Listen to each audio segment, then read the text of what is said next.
Pois é, hoje nós vamos fazer a nossa reflexão de forma muito especial, a partir do Evangelho de Mateus, do texto que hoje a nossa igreja nos coloca para refletir. Mas antes de fazer essa reflexão, eu queria fazer uma espécie de catequese, uma breve catequese, mais do que sobre os evangelhos, sobre o Evangelho de Mateus. Em primeiro lugar, uma afirmação que é óbvia, mas que é importante a gente recordar: Jesus não escreveu nada. A única coisa que Jesus escreveu, ele apagou, que é quando tem aquele episódio que eles trouxeram a mulher adúltera para ser condenada, e enquanto eles estavam condenando a mulher, ele estava escrevendo no chão. Lembram desse episódio? Então o que ele escreveu na terra e o vento apagou. Então Jesus não escreveu nada. Os evangelhos, eles são escrituras, vamos dizer assim, secundárias, nesse sentido, são os discípulos dos apóstolos de Jesus ou os próprios apóstolos que escreveram. Então, por exemplo, o Evangelho de Mateus é o Evangelho de Jesus Cristo segundo Mateus, porque é Mateus que recolheu aquelas narrativas e colocou ali. Por isso que a gente tem que ter um pouco de senso crítico para ler as Escrituras, porque elas não caíram do céu, e cada livro tem uma intencionalidade por detrás. Então, por exemplo, Marcos, quando ele escreve para uma comunidade e num local diferente de Mateus. Mateus escreve numa comunidade, num local diferente de Lucas. Lucas escreve num local e para uma comunidade diferente de João. Então, cada um tem uma intenção. Então, para ficar fácil, não fácil, mas pelo menos mais compreensível, qual que é o tema do Evangelho de Mateus? Mateus escreve para uma comunidade, qual que é o tema do Evangelho de Mateus? Mateus está discutindo com quem no Evangelho dele? Qual que é a intencionalidade do Evangelho de Mateus? Então, as narrativas, Evangelho de Jesus Cristo escrito por Mateus. Mateus era um cobrador de impostos que se tornou apóstolo de Jesus, e ele sempre traz as narrativas que tem a ver com o conflito de Jesus com os donos do templo de Jerusalém. Então, sempre a narrativa de Mateus vai ou discutir com os fariseus, que são aqueles que pensam que detêm a verdade sobre a fé, ou vai discutir com aqueles que são os donos dos templos, seriam os padres, os sacerdotes, daquele tempo, E por isso a gente vai sempre escutar que Jesus vai dar um tapinha de luva neste povo. Hoje, por exemplo, ele está falando com os anciãos do povo, que são aqueles que o condenariam, e os sacerdotes. E ele conta uma história para os sacerdotes e para os anciãos do povo, para provocar esse povo, para dar uma provocada mesmo. Ele fala, o pai tinha 2 filhos, tinha uma fazenda, e falou com o filho assim, vai trabalhar na minha fazenda lá, na minha horta lá, vai trabalhar na roça. Aí o menino falou assim, pai, não vou não. Caminhou uns passos a mais, se arrependeu e foi. Falou para o outro filho a mesma coisa, vai trabalhar lá na roça. O filho falou, sim senhor, pode deixar que eu vou. Mas depois deu os migué e não foi nada. Quem fez a vontade? E aí eles respondem, claro que foi o primeiro. E aí Jesus vai dizer, cuidado, porque vai acontecer a mesma coisa com vocês. Aquelas pessoas que vocês condenam, porque vocês acham que disseram não, as prostitutas, os cobradores de impostos, os pecadores, ouviram João. Ou seja, vocês acham que eles disseram não, mas eles disseram sim. Já vocês que parece que disseram sim, estão dizendo não. Não ouviram a pregação de João Batista, e em miúdos, estão também me rejeitando. Então, é um evangelho que, de alguma forma, coloca essa questão do risco daqueles que estão mais próximos da religião e do templo, em dizer um sim com a boca e um não com o coração, e às vezes de se colocar nessa postura de juízes, julgadores. Na primeira leitura nós escutamos alguma coisa parecida, não é tão parecida com o evangelho, mas é a mesma. A gente poderia dizer que nós poderíamos encontrar uma mensagem muito parecida, que é o profeta dizendo assim, o justo pode se tornar um pecador, e aquele que é o pecador pode se tornar um justo. Não existe caminho sem volta para Deus. Não existe caminho sem volta para Deus. Então, aquele que começou uma vida muito bacana e muito bem, pode terminar muito mal. E aquele que nós julgamos que está numa vida muito pecaminosa e muito mal, pode terminar muito bem. Tudo vai depender desse sim, se ele é dado da boca para fora ou se ele envolve o nosso coração. A carta de Paulo de hoje vai falar: tende o mesmo sentimento de Cristo. Não se vangloriem, não rivalizem entre vocês, mantenham o mesmo sentimento de Cristo. E Paulo está falando para aqueles que são de igreja, são pessoas de igreja e da igreja. Qual que é o sentimento de Cristo? Sendo o maior, se tornou o menor, não fez alarde da sua condição divina, assumiu a nossa carne e a nossa humanidade em tudo, menos no pecado. E foi obediente até a morte, morte de cruz. Aí a gente lembra do Getsemane, né? Jesus sentiu fome lá no deserto, o diabo foi lá tentar, mas também no Getsemane, Jesus sentiu medo, né? As pessoas pensam que é uma heresia falar que Jesus sentiu medo. Igual a nós em tudo, menos no pecado, né? Porque senão a gente adocica, né, a humanidade de Jesus. Isso é uma heresia, né, chamado modalismo. Foi combatido lá no século III depois de Cristo. Tem várias heresias, vocês nem imaginam, né? A gente cultiva um monte delas sem nem saber. Então tem que tomar cuidado com isso. E lá no Getsemane, Jesus vai falar claramente, lá nos evangelhos, né? Ele leva aquele pessoal lá para ficar com ele, e aí a narrativa é ele está orando, e em algum momento ele vai dizer assim: Pai, afaste de mim este cálice. Aí depois parece um não é? Do filho. Aí depois, mas que seja feita a sua vontade e não a minha. Isso é ter o mesmo sentimento de Cristo. O mesmo sentimento de Cristo é, apesar das nossas dores e da nossa vontade de dizer não, na obediência dizer sim, sempre em vista de um bem maior, né? Apesar da nossa vontade e da nossa mania de grandeza, reconhecer a nossa humildade, né?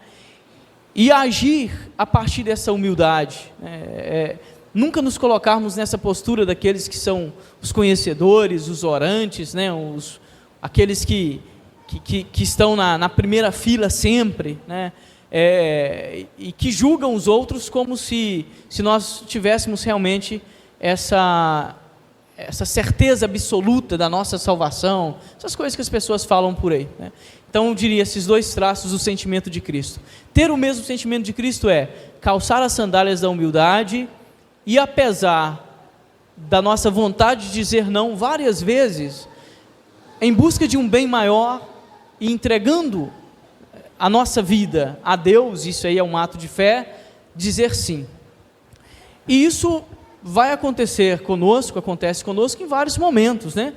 Hoje de manhã a gente partilhava muito isso, nós partilhamos isso nas missas, né? Todos nós temos os nossos momentos de não. Vocês acham mesmo que eu digo sim o tempo todo, né? Estou lá cansado da vida, né? Todo mundo se cansa, eu também me canso, né? E aí termina a missa aqui, celebrei 4, vocês assistiram 1, eu celebrei 4, né? Eu tenho que estar inteiro nas 4. E aí de repente, meia-noite, ô padre, né? Tem aqui uma pessoa no Samaritano que precisa da unção, está precisando da unção. Depois de um domingo cheio, a minha tentação é dizer o quê? Amanhã eu vou. Pode ser que amanhã essa pessoa nem esteja mais, né, viva. A minha tentação é dizer não, meia-noite, domingo, sabendo que 7 horas da manhã eu vou ter que estar em sala de aula lecionando. E trabalhei o domingo inteiro e o sábado inteiro, de domingo a domingo. Às vezes a gente tem vontade de dizer não, mas aí a gente lembra, né, da obediência e do bem maior. É como se eu dissesse: ai pai, afasta de mim esse cálice, não deixa ninguém adoecer hoje não deixa ninguém me ligar hoje não, mas que, se precisar, que seja feita a sua vontade, não a minha. Assim é no casamento de vocês, é lá no trabalho, que às vezes vocês têm vontade de dizer um não daquele tamanho, mas olhando, né, para um bem maior, vocês acabam dizendo sim. Quantas vezes vocês fizeram isso? Com os filhos de vocês, com a namorada, não é? Com os amigos? Isso é ter o mesmo sentimento de Cristo, é ultrapassar o nosso egoísmo, porque no nosso egoísmo nós dizemos não o tempo todo, né, para algumas pessoas e para algumas situações. E os sims são sims convenientes, muito convenientes. Quando me convém, eu digo sim. Termina a homilia trazendo um pouco dessa questão da humildade, do sim, do não, da obediência, com 2 exemplos, que eu queria que vocês me entendessem, né? Rezo a Deus que vocês me entendam. mas é uma ilustração assim, histórica de dois cristãos. O século XIV, né? Por aí, acho que é isso mesmo, a gente poderia datar, né? Depois de Cristo, a igreja estava vivendo uma bagunça daquelas, mas bagunça mesmo, né? Daquelas que vocês estudam lá no livro de história, né? A gente tem que assumir, a igreja é santa e pecadora. Então tinha papa, né? Quantos anos você tem? 9. Pois é, tinha cardeais com 10 anos de idade, aqueles cardeais, aqueles homens velhos que você vê lá na igreja. Pois é, naquele século lá, por causa de uma questão de família, nós tivemos um papa que foi eleito papa com 16 anos de idade, né? Cardeais que por uma questão de família eram eleitos com 10, 11 anos de idade. Nós não temos que nos envergonhar disso não, a gente tem que conhecer a nossa história para a gente não repetir os erros, né? E saber daquilo que a gente está falando. E a igreja estava vivendo uma crise muito grande, muito grande. E um leigo, o cara não era padre, o cara não era bispo, tampouco papa, cardeal, não era nada, era um leigo, né? Eu, por exemplo, faço parte da hierarquia da igreja como padre, então sou um padre ordenado. Não, o cara não tinha nenhuma função na igreja clerical, era um leigo como vocês. Filho de um comerciante muito rico, falou, eu vou lá falar com o Papa. Aí foi falar com o Papa, falou, santidade, eu quero viver o evangelho. Aí o Papa falou assim, mas rapaz, o evangelho puro é muito difícil de ser vivido, é por isso que nós temos as doutrinas, que inclusive divide, né? Doutrina é que divide, mas tudo bem. Por isso que nós temos as doutrinas, porque o evangelho é muito difícil de ser vivido. Mas, sua santidade, me deixa viver o evangelho? Tá, vai lá tentar. Este cara morava numa cidade chamada Assis, lá na Itália. Foi o único cara, eu estou chamando ele de cara, porque ele é o cara mesmo, tá? Foi o único homem que nas cruzadas rezava junto com os sarracenos, com os muçulmanos. O único cristão que tinha permissão para rezar com o seu grupo na Terra Santa era este homem. O nome dele era Francisco, morava em Assis. Este homem é respeitado por agnósticos e ateus. Ele é uma referência no Ocidente e também em alguns países do Oriente. Pois bem, 2 séculos depois, este homem era um jovem de 20 anos, tá bom, tudo bem, era rico, mas era um leigo, entendia pouco de teologia. 2 séculos depois, um frei, padre, doutor em teologia, catedrático, inteligentíssimo, viu a mesma coisa que Francisco viu. Ele achou que a igreja era muito pecadora e que ele era muito puro. Fez uma ruptura, lá na Alemanha. 2 pessoas viram a mesma coisa, tiveram ações totalmente diferentes. Uma a partir do seu doutorado, da sua teologia, da sua doutrina. Outra a partir do seu coração. Olhem hoje, no Ocidente e no Oriente, quem é o grande místico desses dois? Quem é o padroeiro universal da ecologia? Quem é que nos inspira? Doutrina que não reflete o evangelho é diabólica, porque causa divisão, né? E eu não estou falando aqui que essa divisão que foi causada lá trouxe só coisa negativa não, né? Seria injusto da minha parte, como teólogo, dizer que trouxe só coisa negativa. Não, trouxe alguma coisa positiva para a igreja. O que trouxe de positivo? Fez a igreja acordar, não é isso?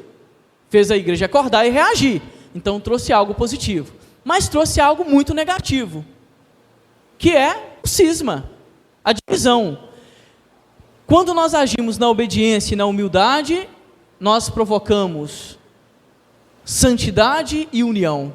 Quando nós agimos no egoísmo e na arrogância, normalmente os frutos é divisão. E é isso, é por isso que a gente precisa tomar cuidado, né? Com esse sim com a boca, mas o não com o coração. Ter o mesmo sentimento de Cristo significa calçar essas sandálias da humildade. Caramba, Pode ser que aquela pessoa que eu falo que é prostituta, que não vale nada, pode ser que essa pessoa tenha dito sim com o coração e que entre primeiro do que eu no reino dos céus. Eu que me acho muito puro, e como eu me acho muito puro, eu não vou misturar com esse pessoal não, porque senão vou me manchar, né? Meus irmãos, é triste, mas é uma constatação. A nossa igreja, e quando eu falo da nossa igreja, eu estou falando da igreja cristã, católica ou protestante, ou ortodoxa russa, ou grega ou copta, porque nós temos outras tradições que a gente nem sabe.